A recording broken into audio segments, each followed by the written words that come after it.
Вие гледате Делници, предаване на телевизия Евроком. Благодаря ви, че сте заедно с нас, уважаеми зрители. След малко ще продължим разговорите, посветени на местните избори 2015 година. По-точно става въпрос за балотажа, който се провежда в доста населени места в нашата страна. Да пожелаем успех на всички участници, но само след секунди тук при нас ще бъде госпожа Донка Михайлова, кандидат за кмет на община Троян.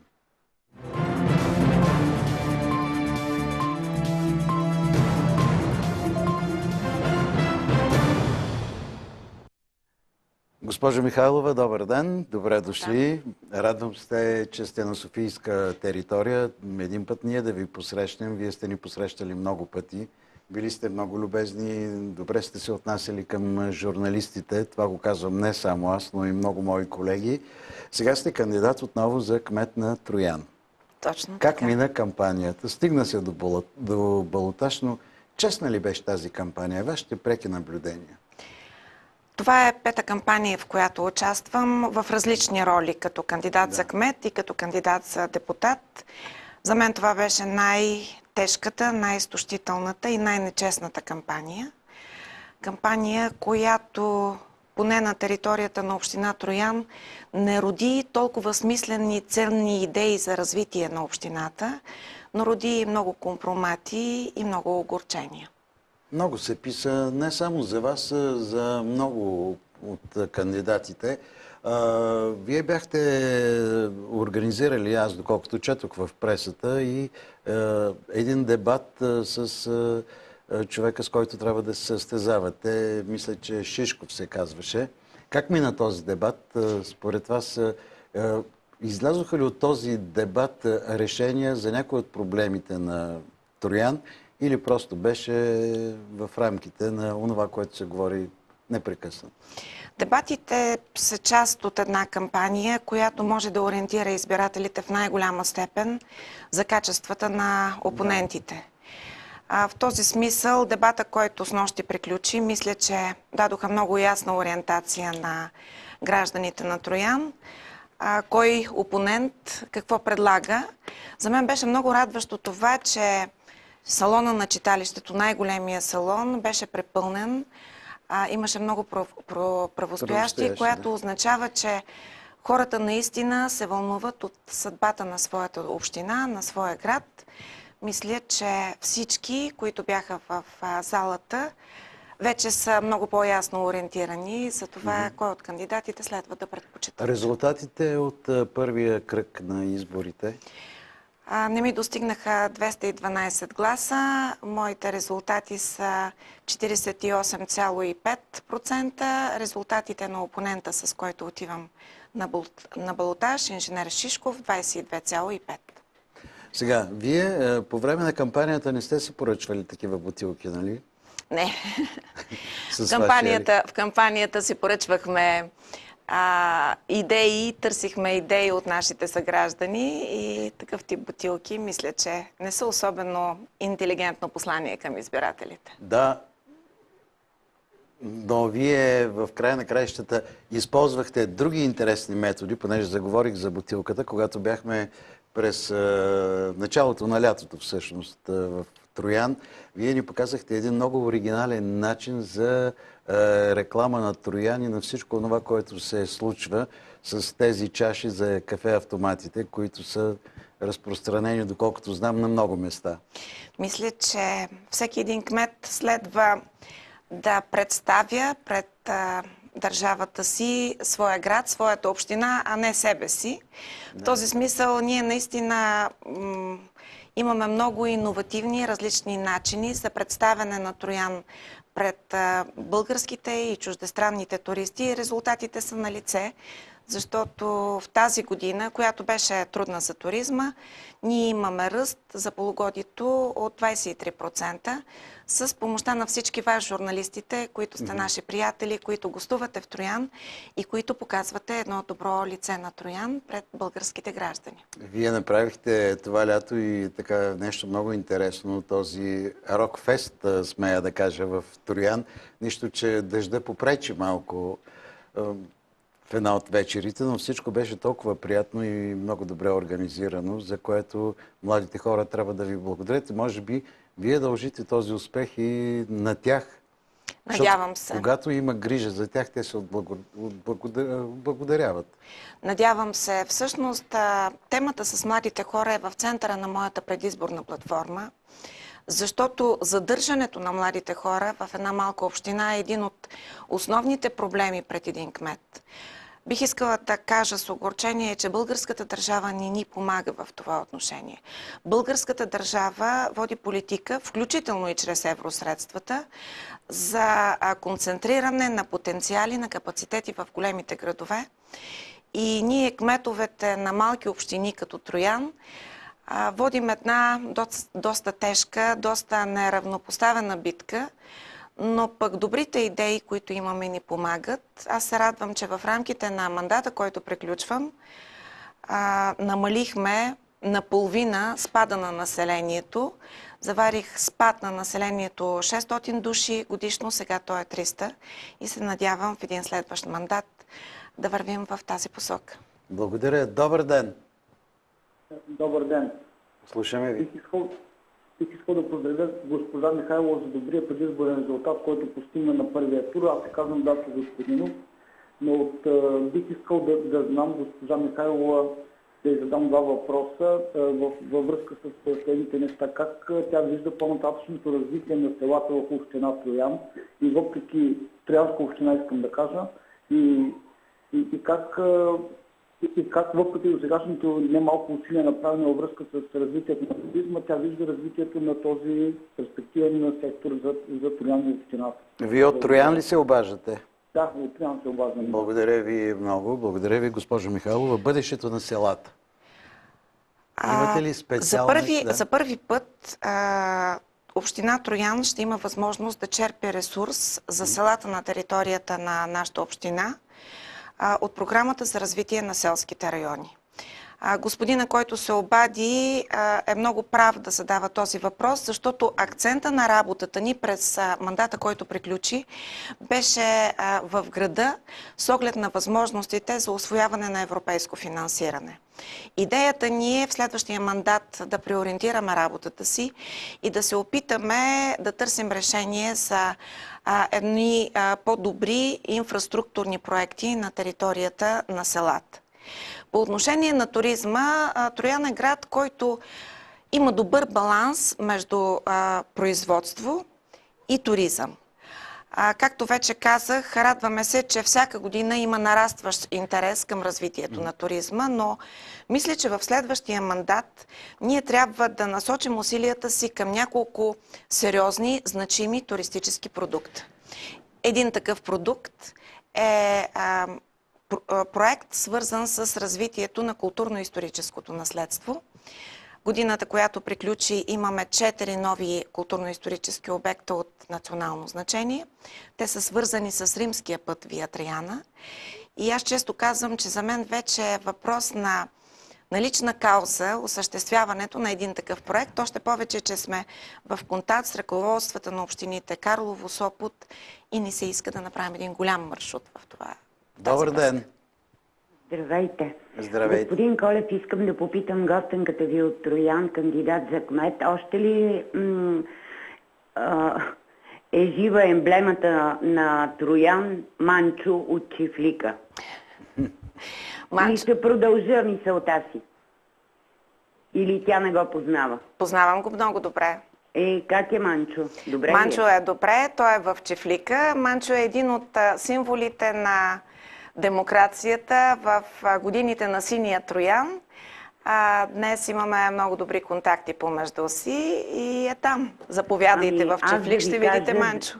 Мога ли да си продължа мисълта? Да. Манчо е един обикновен алкохолик и 2009 година полицията чакаше неговите нареждания, за да ме пусне да се прибера в София, след като имах проблеми по настаняването на едно дете в дом.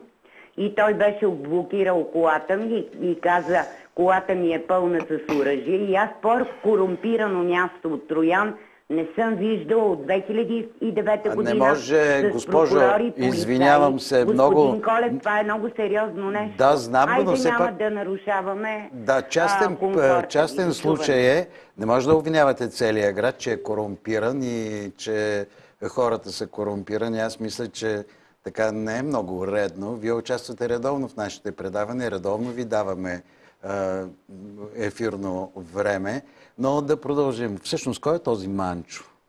Това е една колоритна личност, един от символите на СДС в началото на демократичните промени, който... тогава имаше много такива неща, който в момента... Не, зрителката може би има право, но понеже в момента има свое заведение в село Чифлик и работи там. Добър ден! Много въпроси към вас. Да. Добър ден. Обаждам се от Троян. Да. Казвам се Иван Пенчев. Просто искам да поздравя госпожа Михайлова за достойното поведение с нощи. Наистина доказа, че другия кандидат е един неуверен човек, който не би трябвало да взема поста на кмет. Един политически ръководител трябва да бъде добър оратор, а тя доказва, че освен всички други добри качества е добър оратор.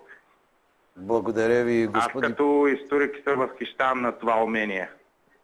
Благодаря ви, господин Пенчев. Аз също благодаря.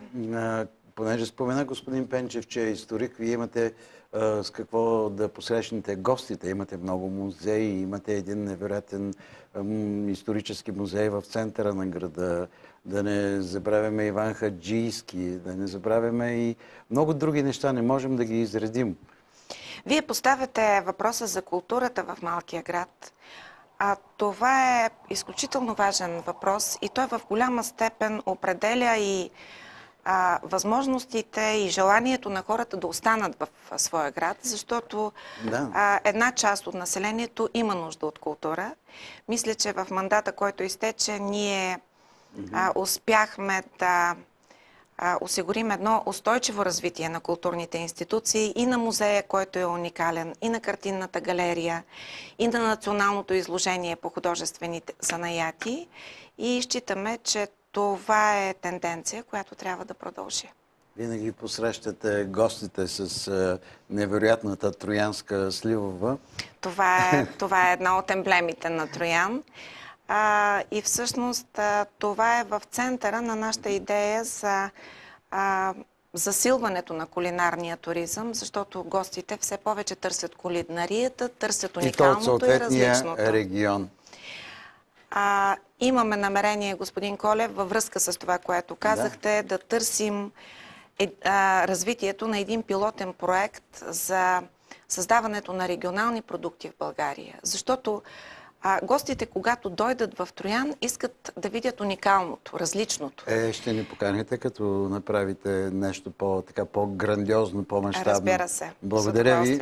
Момент. Добър ден. Добър ден, господин Колев. Добър ден, госпожа Михайлова. Добър ден. Стоянова от Ловеч се обаждам. Искам да ви пожелая успех в кампанията сега в балотажа. От две жени се избират по-малката. И понеже аз съм 66 годишна комунистка, но от една година вече съм от Атака, искам да призова атакистите и всички от Ловеч и селищата да гласуват за по-малката жена с бюлетина номер 12 Ничука Танджиев. Това ми е много добър кмет, 4-ти мандат ще бъде. И понеже най-големият престъпник има право на адвокат, наистина съм разочарована. Аз толкова години уважавах господин Енчев, не можах да се свържа. Там искам да кажа, че той да гледа в сайтът и архивите на ТВ Алфа и да види, че господин Сидеров стоеше на един Тук вече започва разговора много на... Той е невиден. Невиден е и ако съм на място на тези родители, на тези ученици, дед ги хванаха... Кажете сега, кажете какво искате да пожелаете на госпожа Михайлова, защото тя дойде специално от Троян. Успехи желая сега на балотажа. Благодаря ви много, благодаря ви. Така е в нашите предавания, защото се преплитат теми много често. Но виждате, аудиторията се вълнува от тези неща. Това е много важно, защото личността на кмета, според мен, е и лицето на общината.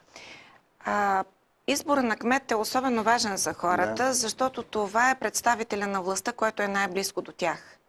Всъщност за мен като кмет много често, особено кмет на левицата, най-тежкият проблем е бил този, че не можеш да отговариш на всички очаквания на хората. Да. В приемните дни хората идват при теб като представител на местната власт, като представител на държавата, като представител на ЧЕЗ и на кой ли още не, и очакват ти да помогнеш, защото нямат достъп до другите институции. По време на първия тур от изборите за местни органи на властта, имаше ли напрежение, имаше ли инциденти? Как протече този ден в Троян? В самия първи ден... Не ги затворихте, нали, както тук в София в зала? Не. В читалището или в самия изборен ден нещата се случиха напълно спокойно. Изборите преминаха без проблеми. Бюлетините бяха обработени сравнително бързо. Имаше ли много брокери? Има слухови за брокери, но до сега няма доказателства в това отношение. Аз силно се надявам, че така ще премине и втория тур. Аз искам сега да ви попитам с какво успяхте да мотивирате хората да гласуват за вас, защото са гласували близо 50 на 100 от имащите право на глас. С направеното. С направеното през тези 4 години, в които всеки ден усилията ми бяха насочени към развитие на общината и към решаването на конкретните проблеми на отделния човек. Един кмет трябва да бъде и визионер, и човек, който да вижда дългосрочното развитие на общината, но и всеки ден да приема хората и да се опитва да помогне на този, който има близък болен, на този, който няма пари да купи обувки на детето си, за да отиде на училище, на този, който няма работа. И мисля, че всичко това избирателите в Троян, гражданите на Троян ми го върнаха в изборния ден. Очаквам, че това ще бъде окончателно решено в неделя. Понеже споменахте така много неща, но има един проблем, който е особено важен за социалните дейности. Тъй като много хора вече са в неравностойно положение. Прага на бедността е около 300 лева. Сега го вдигат, мисля, още малко. Как помагате на хората, които не могат да се грижат за себе си? Как е организирана тази дейност? Това е особено чувствителна тема за кметове, издигнати или подкрепени от БСП. Вие знаете, че ние приехме стандарти за лява политика, в които социалната тема е водеща. Да. Опитахме се да създадем механизми, чрез които да помагаме на нашите граждани в трудна ситуация. Създадохме фонд, който осигурява парична помощ на хора социално слаби, които имат тежки здравословни проблеми. В този фонд влизат средства от общинския бюджет, от бизнеса, от различни благотворителни кампании, в които се включват за наша радост много ученици, много деца и младежи. Фонд за асистирана репродукция. Много съм щастлива, че този фонд вече има своите първи 2 бебета, които не знам дали щяха да дойдат на този свят, ако не бяхме помогнали. Успяхме в рамките на мандата да създадем дом за стари хора. Изградихме център за временно настаняване на хора без дом, защото тогава, когато аз станах кмет, имахме случай в една зима 2 души починаха от измръзване, защото нямаха дом. И мислим да продължим в тази посока. В моята платформа ясно са обозначени социалните услуги, които мислим да развием в следващия мандат. Добър ден! Прекъснала е тази връзка. Да кажем няколко думи и за младите хора, за училищата. Вие имате така големи традиции в това отношение. Разказвали сте ни, когато сме гостували. Сега искам да го чуят и зрителите. Радвам се, че в рамките на мандата успяхме да реиновираме цялостно 3 училища и 5 детски градини. Това са повече от 50% от учебните и детски заведения на територията на общината. В центъра на нашето внимание стои въпроса за задържане на училищата в селата. Имаме 5 селски училища от 21 села. Дофинансирахме, помагахме, подкрепяхме. Тревожим се, че чрез закона за училищното образование се намалява с една, паралелките в тези селски училища, което ще ги постави на много голямо продължим, изпитание. госпожо Михайлова, да чуем още един въпрос. Добър ден! Добър ден! Искам да ви поздравя, господин Колев, за вашето предаване. Поздравление към госпожа Михайлова и аз се присъединявам към преждеговорящия, който каза, че госпожа Михайлова си представила много добре на дебата с нощи. Искам да задам два въпроса. Госпожо Михайлова, какъв е конкретният пакет от мерки, който сте изготвили за разрастването на бизнеса в Троян и в частност за развитието на бизнеса, който би задържал младите хора? И вторият ми въпрос е, притеснява ли ви факта, че ако бъдете избрана за кмет на община Троян, ще се наложи да работите с коалиционното правителство в момента с водеща партия ГЕРБ? Благодаря. Благодаря ви много за много приятните въпроси. Мерките за развитие на бизнеса, особено бизнеса на младите хора, имате ли конкретни виждания в тази насока? Ние успяхме да извървим един път. В рамките на мандата, който приключва, безработицата спадна на 6,5%, а работните места се увеличиха 30%. Това ни дава увереност, че вървим в правилна посока. Пакетът от мерки е свързан с една благоприятна данъчна среда, с изграждането на базисната инфраструктура към бизнес зоните в града. Опитваме се да бъдем много реактивни, много отзивчиви на проблемите на бизнеса. Миналия мандат успяхме да върнем митницата в Троян, да помагаме в тежки кризисни ситуации с отделни фирми. Много е важно един град да има митница. Разбира се. Шегувам се. Аз не се шегувам. По отношение на младите хора, преди 4 месеца приехме една цялостна програма за ограничаване на младежката безработица, която в рамките на изтеклия мандат спадна от 17 на 11%. Добре, това е много важно. Само още един въпрос към вас, преди да отговорите на другия въпрос на зрителката, която се обади преди малко. Добър ден! Добър ден! Кажете си... Да, слушаме ви. Ало, добър вечер! Вече е вечер, да, кажете. Искам да задам въпрос на госпожа Михайлова. Да.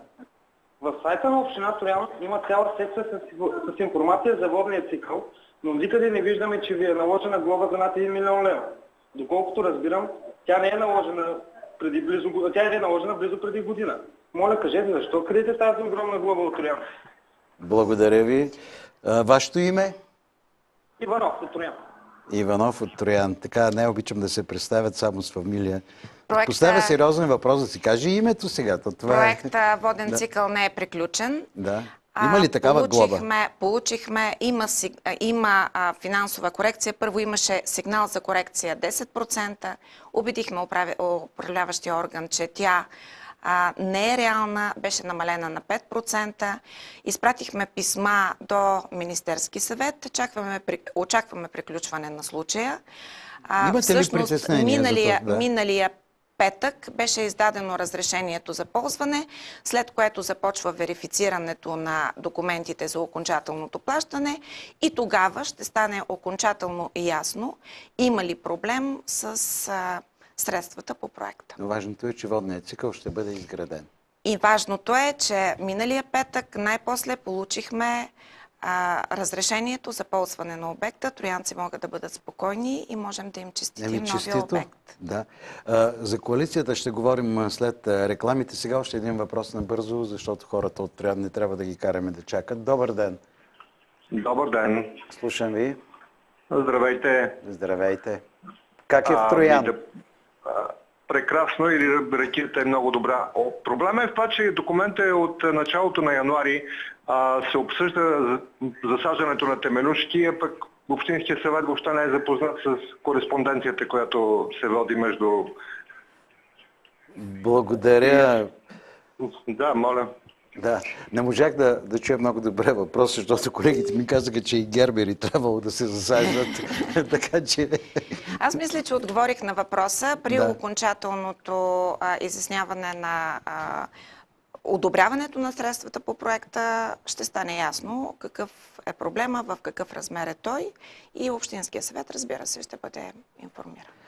За притесненията за работата с Общински съвет, който ще бъде доминиран от ГЕРБ и коалицията, с която ще работите, ще говорим веднага след рекламите. Делници е предаването, което гледате, телевизията Евроком. Можете да ни гледате от понеделник до петък, всеки ден от 15 до 19 часа. Обаждайте ни се на нашите телефони, които изписваме на телевизионните приемници, на страницата ни във Фейсбук и разбира се, чрез скайп връзката. Също поддържаме връзка с вас. Благодаря на всички, които се обадиха до този момент, но погледа ни е насочен отново към Троян. Само след секунди продължаваме разговора с госпожа Донка Михайлова.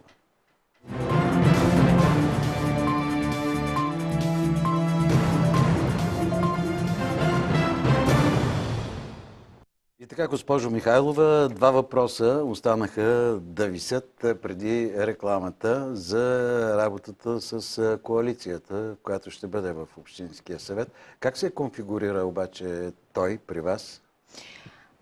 БСП има най-голям брой избиратели, но БСП и ГЕРБ имат по 10 общински съветника.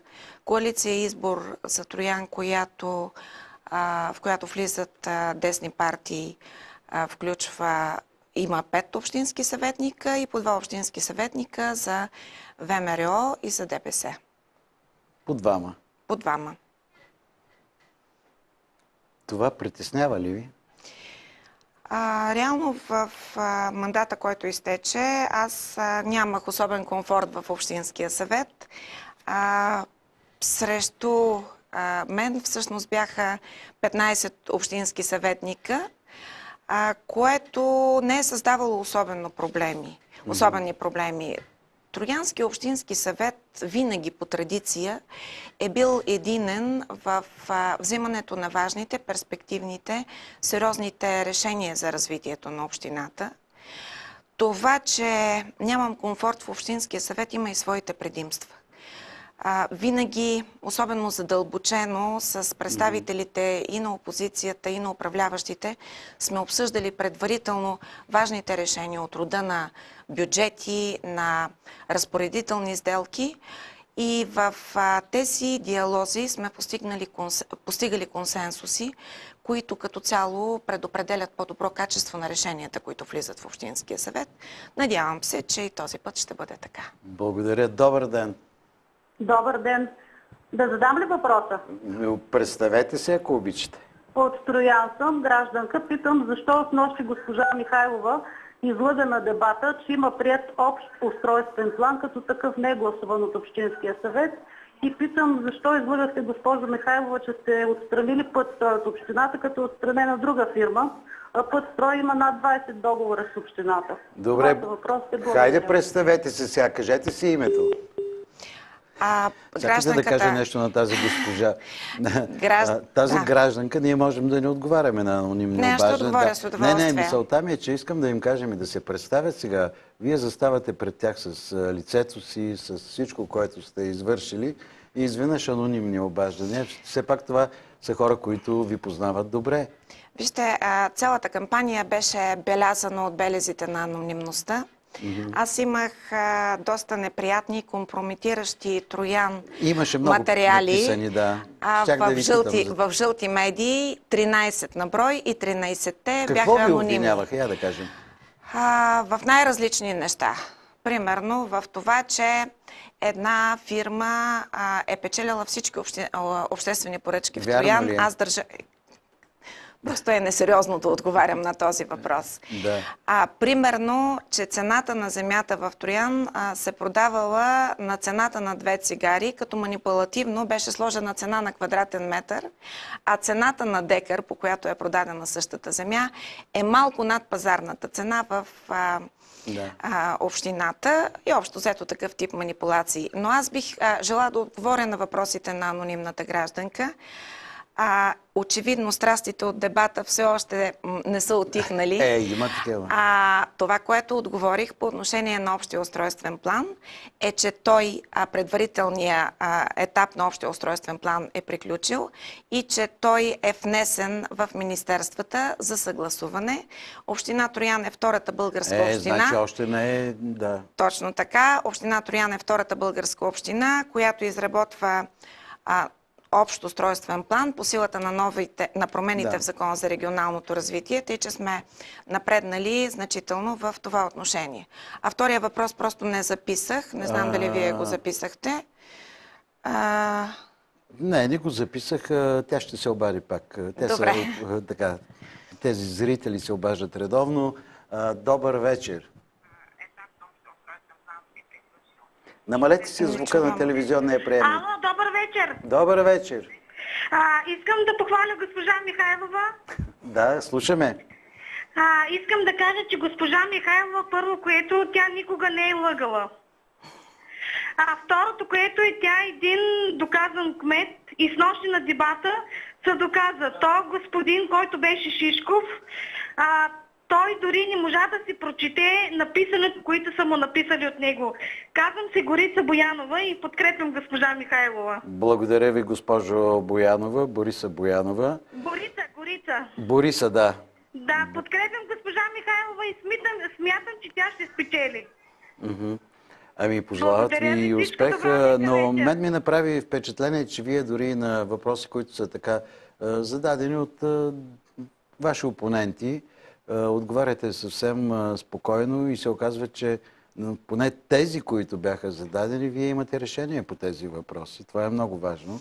Един кмет трябва да отговаря на всякакви въпроси, на неудобни, на трудни. Трябва да се опитва да помага във всички случаи, тъй че мисля, че това е напълно нормално. Общия устройствен план е много важен за жителите на общината, но се работи по него, нали? Общия устройствен план е много важен, защото той ще реши въпроса с устройство на територията на общината за 30-40 години напред. Радвам се... Не трябва тогава да се работи и да се бърза толкова много. Радвам се, че наистина сме втората българска община, която тръгна по този път в условията на променения закон. По време на вашия мандат. Разбира се, и че скоро община Троян ще има нов общ устройствен план, който ще реши много проблеми. В Троян, като в други малки градове, територията не е добре подредена.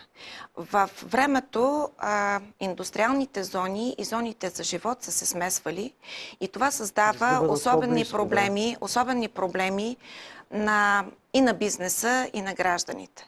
Затова е важно такъв план да бъде приет, за да можем да изясним къде са зоните за развитие на бизнеса, зоните за жилища, къде са зоните за отдих и рекреация и този план да се превърне в един закон на общината и да подпомогне решаването на проблемите на устройство на територията в дългосрочен план.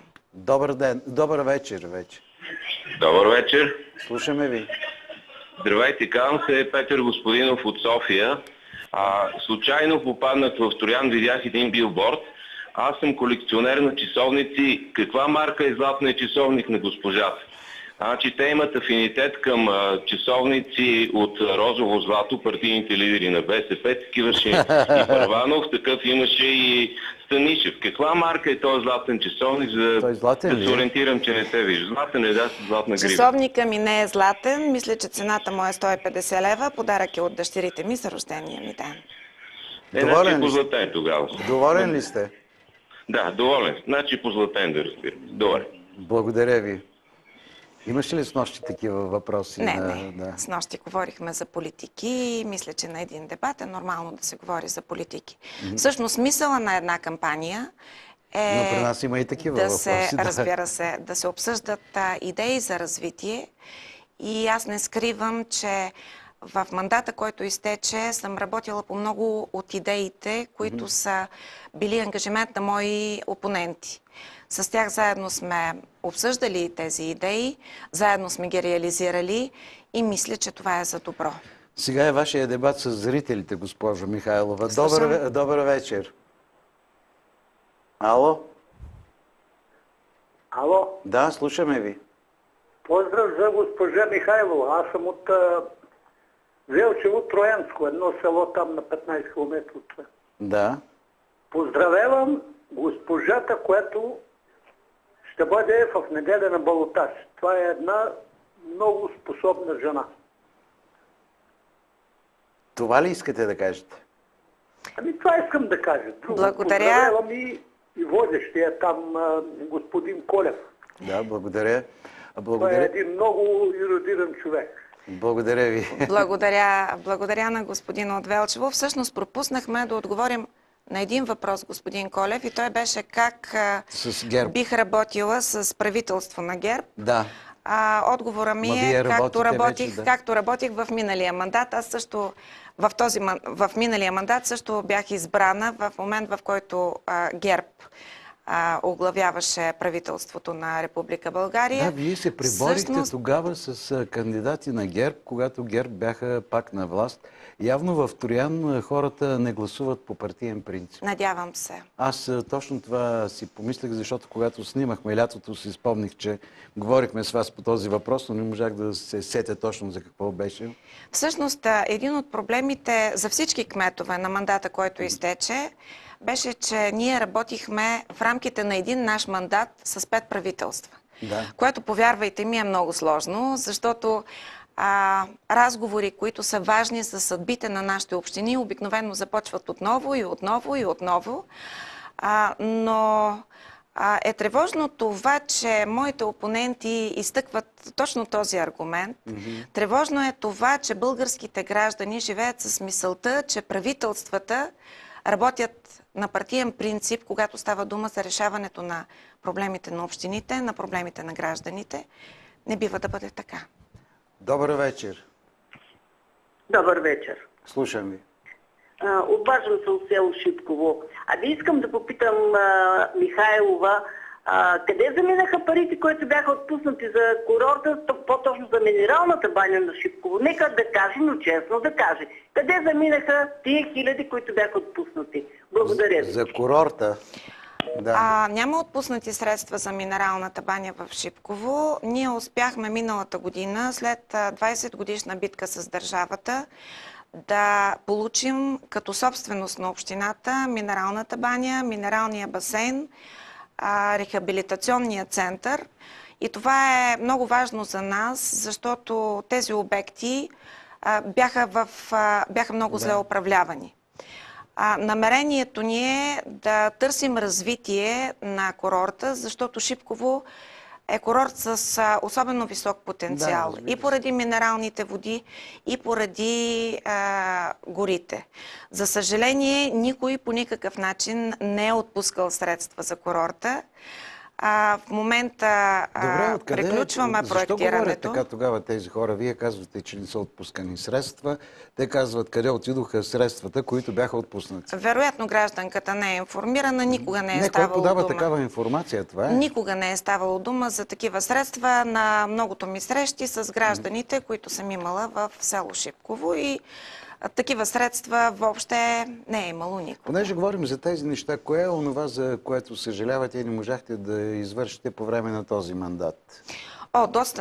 Доста неща. Вероятно при нов мандат бих намерила много по-пряк, много по-ефективен начин. Разбира се. Мисля, че един от проблемите, който съжалявам, че не решихме, беше малко по-добър ред в града, свързан с паркирането, струпването на дърва, циганските каруци. Това са проблеми, Има ли много? Има много, за съжаление. Това са проблеми, които тежат на гражданите и които в случай, че имам нов мандат, ще решим по един по-различен начин. То ги има и в центъра на столицата, така че и тук проблема не е решен. Троян е тесен и дълъг град и проблема с паркирането е доста сложен.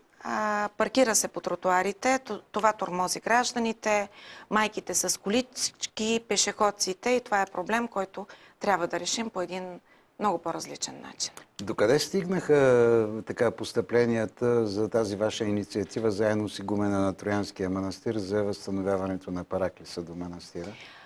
Набират се средства. Става дума за параклиса Свети Никола, един уникален параклис, който е част от близката история на Троян, с игумен на Негово Преосвещенство Сионий. Влагаме доста усилия за набирането на средства. Необходими са около 100 000 лева. Далеко сме от тази сума, но ще търсим възможност и за финансиране на един проект по програмата за развитие на селските райони. Игумена в момента активно работи по проектирането, тъй като там трябва да бъде реконструирана цялостно църквата или параклиса, аязмото, пътеката към параклиса и се надявам, че троянци ще могат отново да се радват на това чудесно място за поклонение, а и за отдих. Добър вечер. Алло, добър вечер. Слушаме ви. Гражданин на Троян съм, бих искал да задам два въпроса към госпожа Михайлова. Кажете. Значи първи е, как бихте коментирали факта, че в една община Луковит за предходния мандат бяха усвоени над 100 милиона лева, а в община Троян, която е втората по големина община в Ловешка област, малко над 30 милиона. И какво се предвижда за следващите години? И втория въпрос. Как би коментирала госпожа Михайлова още един факт, че в една община, като Тетевен, където кмета 2 години бе отстранен от длъжност, в селата, визирам Глобово и Градешница, беше реализиран един много голям проект инфраструктурен с изграждане на пречиствателна станция, а в нашите села от област, от община Троян всъщност нищо. Да, благодаря ви. Аз също благодаря на гражданина. Това бяха основните аргументи на ГЕРБ в кампанията и се радвам, че ще имам възможност да отговоря. Усвоените средства от община Троян за изминалия мандат са 50 милиона лева. Става дума за 41 проекта. Аз се радвам на успехите на колегата от Луковит. Нека не забравяме, че там се изгражда и регионалното депо, което регионално депо за отпадъци обединява 4 общини. Тъй, че естествено, че средствата за това депо са в повече, но аз искрено се радвам на успехите на всеки един колега, независимо от коя политическа сила е. Искам да информирам гражданина, че според данни на ИСУН, община Троян през мандата, който изтече, има изключително висок дял на усвояемост на средства на един жител, 1930 лева, което е едно сериозно постижение. Два пъти повече от... с парите на съседни общини, включително и областни центрове, които са значително по-малко. По отношение на Тетевен. Да, в Тетевен бяха изпълнени проекти в отделни села, включително и ВиК системи. Тетевенска община в програмния период, който изтичаше, влизаше в общините, които можеха да получат финансиране от програмата за развитие на селските райони. Община Троян беше в списъка на градските общини, които получаваха средства по първа приоритетна ос на оперативна програма регионално развитие и селата почти не можеха да бъдат включени за финансиране в селската програма. Много хора не знаят. А сега, с новия програмен период, вече селата на територията на Троянска община ще получават средства по селската програма. Ще имаме и нулева година. И за това започваме активно проектиране в тези села. Тъй, че ако мога да се изразя така, мандата, който приключи, беше градския период на общината, а мандата, който предстои, ще можем да получим финансиране и за селата. Добър вечер. Ало. Добър вечер. Слушаме ви.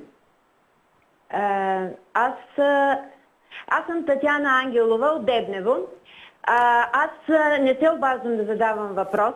Искам да поздравя госпожа Михайлова за успешния мандат, защото до сега не е имало кмет, който толкова много неща да направи за своя град, защото тя е толкова земна, лъчезарна и винаги готова да помогне, защото не е имало кмет като нея, който ходи пеша на работа, а няма собствен превоз или кола, която да я вози и да я взима от къщи и да я кара, за това, че тя е на всяко едно място спортно, културно или каквото и да е било, независимо дали е събота или неделя. Искам да й пожелая успех на балотажа, да призова хората и от другите партии да гласуват не за партията, а за човека Донка Михайлова, която е един от най-добрите хора, които познавам. Аз лично съм контактувала с нея и просто съм много доволна от нейното отношение, защото тя винаги е съпричастна към болката на хората. Благодаря ви. Благодаря ви, госпожо Ангелова. И аз благодаря на госпожа Ангелова. Всъщност странно е, че на хората прави впечатление толкова ходенето на работа пеша. За мен това е много най-приятната част от деня. Да. Това е време, в което се срещам с хората, усещам тяхната подкрепа или тяхното недоволство, казват ми за техните проблеми и не бих се лишила от тази много моя част от деня, която наистина ми действа много зареждащо. Добър вечер. Добър вечер. Слушаме ви. Искам да поздравя Донка Михайлова с почти победата вече. Съм сигурен, че ще победи. Донче, искам да ти кажа нещо за село Чифлик. Да? Чифлик е един от най-големите курорти в Троянската област, Троянската околие. Да. И трябва да се поддържа това село, защото там има много народ, който стига през лято, даже и през зимата. Благодаря. Няколко думи за Аз също благодаря. Да. Чифлик действително е курорта, който привлича много туристи. Популярен. Заради минералните води и заради топлата минерална вода, която при извора е 52 градуса, и заради планината, и заради добрите хотели, и заради, надявам се, подобряващото се обслужване там. Да, Чифлик трябва да се поддържа. Необходими са още много усилия и мисля, че имаме воля, готовност и мотивация да ги упражним, така че Чифлик да става все по-притегателен център за нашите туристи. Как стои въпроса вече и с инфраструктурното развитие на региона, защото този въпрос се поставя непрекъснато? Най-тежкият, най-важният проблем, защото в България години наред инфраструктурата е изоставала. И защото и сега средствата за инфраструктура по европейските проекти, говоря най-вече за улична и пътна мрежа, отиват главно в магистралите и в големите транспортни коридори. Аз се радвам, че успяхме да финализираме проекта Воден цикъл, защото това е един проект, който ще трайно решава проблемите с ВиК инфраструктурата на града. Един проект за воден цикъл на едно от селата, село Шипково. Ние сменихме политиката по отношение на улична и пътна мрежа и вместо политика на кърпане на дупки, започнахме една политика за цялостна реконструкция. Тъй, че мисля, че трябва да продължим в тази посока. Възможността да търсим финансиране по селската програма ще ни осигури средства за решаване на проблеми с улична и пътна мрежа в една по-висока степен и в селата. Добър вечер. Добър вечер. Извинявайте, госпожа Михайлова, казвам се Валентин Станевски, един член кооператорите на ЖСК Елица в Троян. Какво мислите вие по този въпрос и кога ще решим най-накрая това 30 години този проблем на града, който е надвиснал като паметник на Милко Балев отгоре на Турлата? Става дума за това, че жилищна кооперация, строителството на която е започнала преди 30 години, е спряна поради, според съда, липса на строително разрешение. Да. Наистина тази кооперация, както каза и гражданина, е едно грозно петно в една от красивите части на града, непосредствено до стадиона. Трябва да намерим трайно решение. То не може да бъде различно от решенията, които дава съда. Имам идея и мисля, че в първите месеци на новия мандат можем да намерим едно трайно решение, така че тази язва на Троян и тази болка на гражданите, които са вложили там парите си, в крайна сметка да бъде финализирана. Добре, да кажем няколко думи за културния живот. Как се грижите за читалищата, за културните институции? Смятате ли да развивате работата си в тази област? Поела съм ангажимент ежегодно да нараства средствата по културния календар. Ние успяхме значително да подобрим инфраструктурата на културните институции през изминалия вече мандат. Създадохме нов културно-информационен център, който е чудесно място за малки експозиции, за малки културни събития. Реконструирахме и създадохме нова многофункционална зала с 2 репетиционни зали, в които репетират самодейни състави. Успяхме да обновим читалищния салон, да възстановим дейността на едно от читалищата в града, която беше замряла близо 25 години. От тук нататък в условията на тази база трябва да вървим към все по-интересни, по-атрактивни събития. Вие имате и много музеи извън Троян. Точно така, които работят много добре. И другото голямо предизвикателство за предстоящия мандат е реиновирането на читалищните салони в селата, тъй като там те са единственото място за културен живот. Ние имаме много активен културен живот в част от селата на територията на общината. Те заслужават по-добри условия за работа. Селската програма създава такава възможност. Вече работим по енергийни аудити и конструктивни аудити на тези сгради, така че да създадем възможност те да бъдат реконструирани. Какво правят в Гумошник?